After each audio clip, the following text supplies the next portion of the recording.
भी चल रहा था एक समय में कि सबको अपना परिवार बता करके भरमाया जाता है, जाति धर्म में भेद बढ़ा करके लड़वाया जाता है, हिंदू मुस्लिम के रिश्तों में घोले विष की बूटी है, देश की जनता भूखी सरकार हमारी झूठी है, देश की जनता भूखी सरकार हमारी झूठी।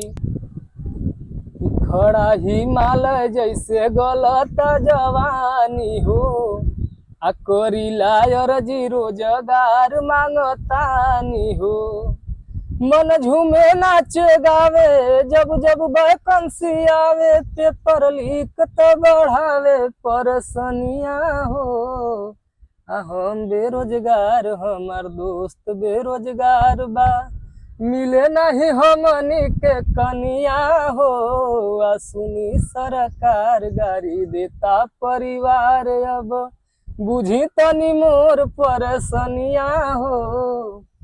हम लोग नमस्कार, स्वागत है तो पब्लिक एक्सप्रेस के डिजिटल प्लेटफॉर्म पर। मैं हूं जितेंद्र यादव।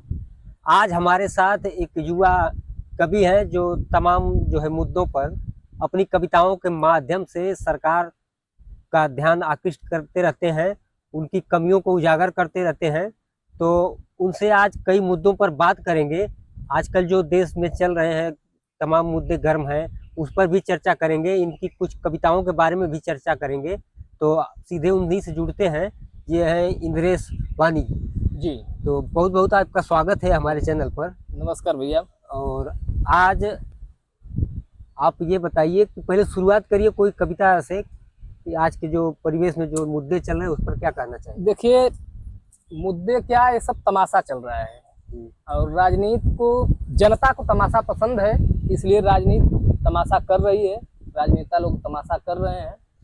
ये कोई बहुत बड़ा मुद्दा नहीं है, छोटे छोटे मुद्दों को जो गड़े मुर्दे उखाड़े जा रहे हैं, जो इतिहास में हो गया। अब मान लीजिए जो आपके दादाजी ने किया था, किसी से झगड़ा, तो अब आप उससे मिल करके रहेंगे कि उससे झगड़ा करेंगे। तो आने वाली पीढ़ियां, जो जागरूक लोग होते हैं, जो एजुकेटेड लोग होते हैं, वो पुरानी बैर को खत्म करके अपने नए रिश्तों को कायम करते हैं। यहाँ क्या है कि पुराना गड़ा हुआ मुर्दा उखाड़ा जा रहा है, बाकी इसमें कुछ है नहीं। जिस तरीके से अमेरिका अंतरिक्ष से सुनीता विलियम को 9 महीने के बाद वहां से वापस लेके आ रहा है।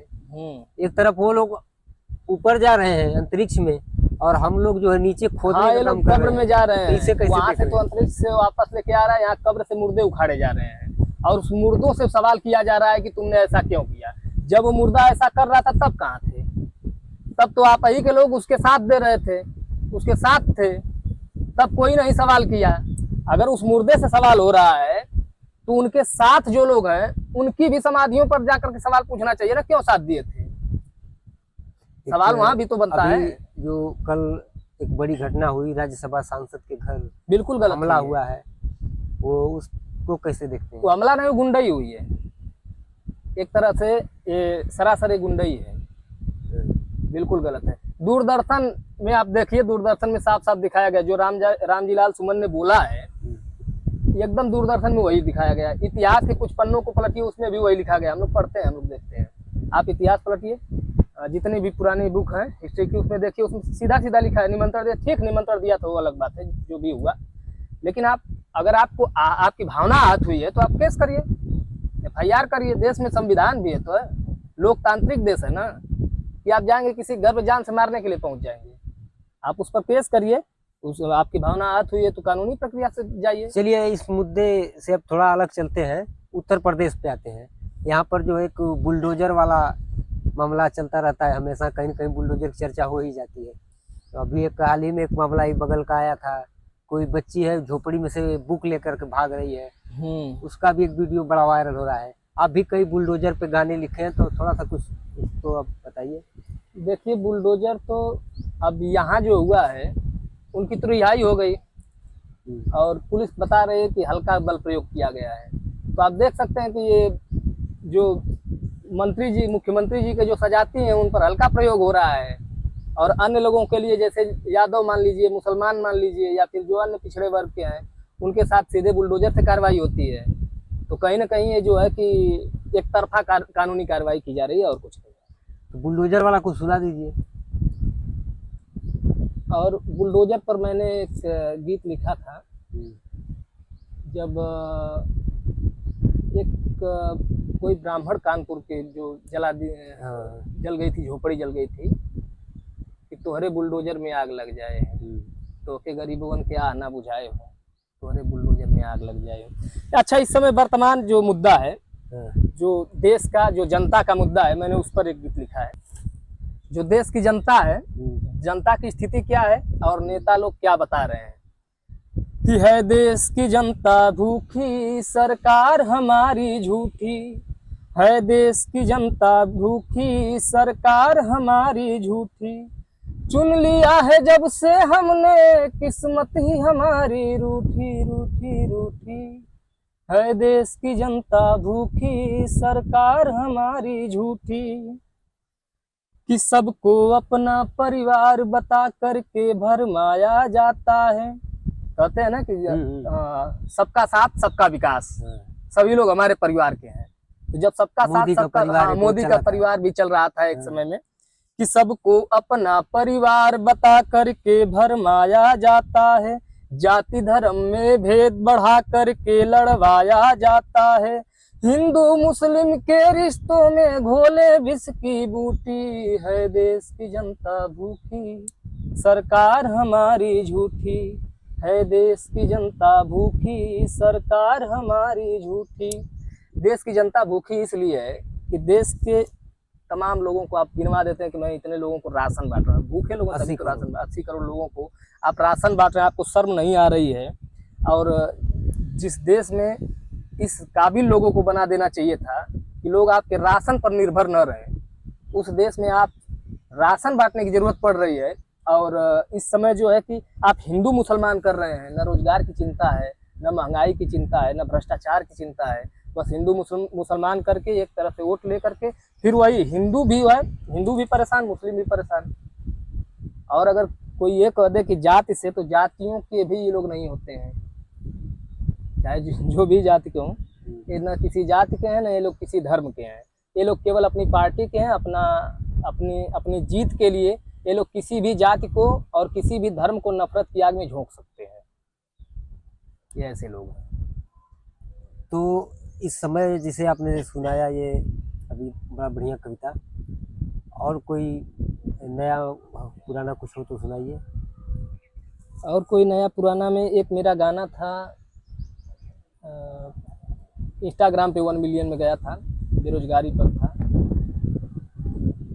खड़ा हिमालय जैसे गलत जवानी हो, करीला अर्जी रोजगार मांगतानी हो, मन झूमे नाच गावे जब जब वैकेंसी आवे, पेपर लीक तो बढ़ावे परसनिया हो, हम बेरोजगार हमार दोस्त बेरोजगार बा, मिले नहीं हमनी के कनिया हो, सुनी सरकार गाड़ी देता परिवार, अब बुझी तनी मोर परसनिया हो। हम लोग सत्ता पे, एक मेरा दोस्त भी था, हम लोग भी थे, तो मतलब इस तरह से कि हाँ, जो अंदर की जो व्यथा है, एक बेरोजगार, एक पढ़े लिखे युवक की, सबकी यही व्यथा होती है। अब मान लीजिए इस देश में केवल कट्टर लोग तो रहते ही नहीं है, बाकी लोग भी रहते हैं। जो कट्टर हैं उनकी आपस की लड़ाई लड़वा दीजिए, बाकी लोगों को कम से कम उनके लिए तो कुछ रोजगार दीजिए, उनको छोड़ दीजिए, वो लोग चैन से रहे। जो चाहे हिंदू कट्टर हो चाहे मुस्लिम कट्टर हो, उनको भेज दीजिए सीमा पे जाके लड़े, चाहे आपस में उनको लड़वाइए, लेकिन जो अन्य लोग हैं उनको तो कम से कम चैन से रहने दीजिए। तो अभी जैसे मान लीजिए ये क्या नाम है, ये जैसे धरना प्रदर्शन ये सब कर रहे हैं करगिल सेना वाले, तो इनका क्या मतलब लग रहा है कि ये मामला आगे जाएगा, इससे भाजपा को फायदा होगा कि नहीं? नुकसान नहीं, होगा? भाजपा और सपा से कोई मतलब नहीं है, किसका नुकसान होगा किसका फायदा होगा उससे तो हमको कोई मतलब। लेकिन अगर ये देखा जाए तो इसमें जो है कि सपा के भी समर्थक बहुत से ऐसे लोग हैं जो करड़ी सेना की जात, जो ठाकुर जात से बहुत लोग सपा में, ऐसी कोई बात नहीं है। तो ऐसा हमको नहीं लगता है। बाकी राजनीति है, राजनीति से हमको क्या मतलब है। चलिए, जो गलत है, राजनीति अगर उनको करना है धरना प्रदर्शन, तो पहले दूरदर्शन के यहाँ जाके करें। दूरदर्शन में भी दिखाया गया है, अभी वीडियो तमाम चल रही है, दूरदर्शन में दिखाया गया है। और इतिहास लिखने वालों के घर भी जाकर के उनके घर को उजाड़े तोड़े। इतिहास में जैसे कई चीज़ें ऐसी होती हैं कि उसमें लोग अपने एंगल से पढ़ते हैं उसको, उसी चीज़ को कोई पढ़ता है तो कुछ और बताता है, दूसरा वाला जब पढ़ता है तो उसको अपने मतलब की चीज़ें उसमें से ले लेता है जो उसके मतलब की नहीं होती है, बाकी को हटा करके, और इसी को लेकर के कई बार मतभेद हो जाता है दोनों पक्षों में। मतभेद का मतलब ये है कि जो जो प्रतियोगी परीक्षाओं की किताबों में जो लिखा है, अब उसमें तो कोई छोड़ना है नहीं, उसमें तो वही लिखा है जो हुआ है। अगर आप महानता की बात करेंगे तो जो महान लोग थे, उनके साथ जो लोग गद्दारी की थे, उनकी भी तो बात करना पड़ेगा। जैसे कई बार क्या होता है कि जैसे कोई नेता भाषण दे रहा है या कोई, तो अगर मान लीजिए वो 1 घंटे, आधे घंटे, 10 मिनट का भाषण दिया, उसमें से कोई 30 सेकंड की, 50 सेकंड की कोई क्लिप जो होती है, कोई उसका विरोधी उसमें से कट कर लेता है जो उसके मतलब की होती है। ये तो दोनों पक्ष से होता है। जबकि वो जब पूरा सुना जाएगा तो उसका मतलब कुछ और हो जाता है, लेकिन आधा अधूरा जब सुनेंगे तो उसका मतलब कुछ और हो जाता है। सेम चीज मुझे भी लगता है कि इतिहास से भी इसी तरह की चीजें लोग उठा रहे हैं, और इसी वजह से विवाद हो रहा है।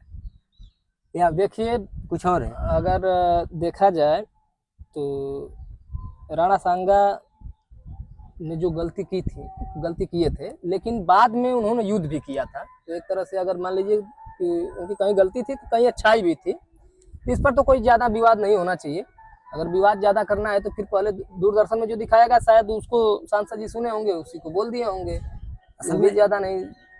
ऐसा भी तो है कि जिसे कहा जाता है कोई भी क्रिया की प्रतिक्रिया होती है, तो इधर से इतिहास खंगाला जा रहा है तो उधर से भी खंगाला जा रहा है। क्रिया की प्रतिक्रिया हो रही है तो आप क्रिया की प्रतिक्रिया करिए ना। वाक युद्ध चला तो वाक युद्ध करिए, अब जाकर किसी घर तोड़ फोड़ नहीं करेंगे आप। जैसे इधर से भी इतिहास खंगाला गया तो उधर से भी खंगाल दिया गया। खंगालिए आप, लोकतांत्रिक देश है, आप संवैधानिक तरीके से जाइए, इस तरह से जाकर गुंडे नहीं करेंगे। अगर आप हमको भी मान लीजिए किसी हमको आप कुछ बोल दिए, हमारा मन आहत हुआ, तो हम आपको मारेंगे नहीं ना, आपके खिलाफ जाके FIR करेंगे, केस करेंगे। अब यहाँ मार झगड़ा तो करेंगे नहीं। चलिए, तब ये थे इंद्रेश पाली जी, जिन्होंने कुछ मुद्दों पर अपनी चर्चा की। फिर इनसे बात करेंगे और किसी अन्य मुद्दे पर। देखते रहिए आप द पब्लिक एक्सप्रेस। नमस्कार।